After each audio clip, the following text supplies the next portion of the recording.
Hi guys, so Tory MP Peter Bone appeared on Politics Live where he was very confused over the issue of asylum and immigration. You see, Peter can't tell the difference between somebody arriving in the UK to work and a person coming to Britain for safe haven. Peter was also confused over the role judges have and the job Parliament has. He also doesn't understand international treaties or agreements. But to hell with that, send them all to Rwanda. Right? Your response, unlawful and also disputing the case that Rwanda is a safe third country. Well, I chaired the all-party group against human trafficking for many years, and the people who are trafficking people, well, they're smuggling people across the channel, getting huge amounts of money, are the worst people in the world. They're the most evil people. And I think anything that's being done to stop that is to be welcomed.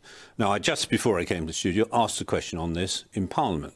I said, Parliament makes the laws, and if Parliament agrees that we should be stopping economic migrants coming across the channel, and we're going to send them to Rwanda to be processed. And wait a minute, how can you process people in Rwanda and claim that they're economic migrants?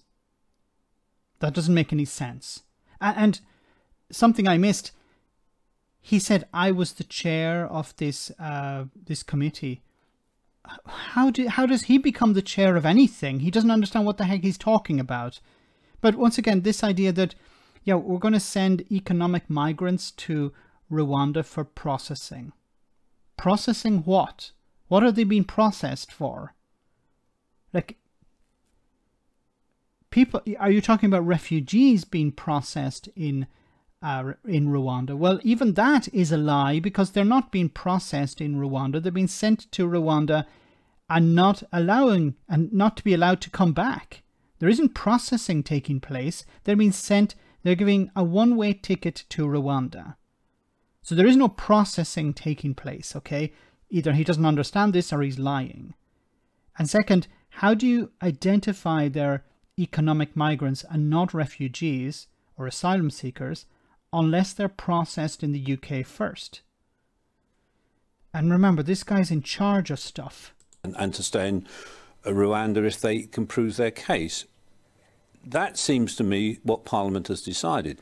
If lawyers challenge it and the courts say it's wrong, then I asked the Leader of the House a few minutes ago, will we bring in legislation to make sure that we can do it? Parliament should be deciding what happens, not lawyers and not courts. James? Well, I mean, the UK has a number of internal obligations in terms of internal law and also international law in terms of being signatories to the Refugee Convention, the European Convention on Human Rights, the Geneva Convention, which we would believe would be broken by these measures. So no, I don't think Parliament should simply override that. I think it's vital that this is tested in the courts. That's what the courts are for, to test the legality, and we think it's vital that that happens. Peter? Well, it's absolutely right to take the case to courts, and if the courts say the legislation is wrong, then we need to change the law so it can happen. So, wait a minute, what can happen? We need to change the law so that something can happen. What is he talking about can happen? The idea that we can send people to Rwanda. So if the law says, no, you can't send these people to Rwanda, Peter Bone's response is, well, we need to change the law so that we can send them to Rwanda. What? And as this expert has said, there are international agreements that the UK has signed up to. So you'll be breaking these international agreements if you broke the law here. And Peter Bone's response is, well, we just need to change the law so we can break international law. Yeah, we've heard that before. I have no problem with you taking it to court. I hope the courts throw out what you're saying, because I want to see these people smugglers stopped. But if there isn't... What I love about these responses is, yeah, we have to do everything to stop these people smugglers, apart from creating safe channels. It's like, yeah, we'll do everything in our power, apart from letting the people in to be processed. We need to change the law, change any of the conventions that stop us doing it. That's what Parliament's for. Parliament... No, it's not Parliament's job to change conventions, international conventions. That is the right. That is the job of the United Nations. I'm sorry.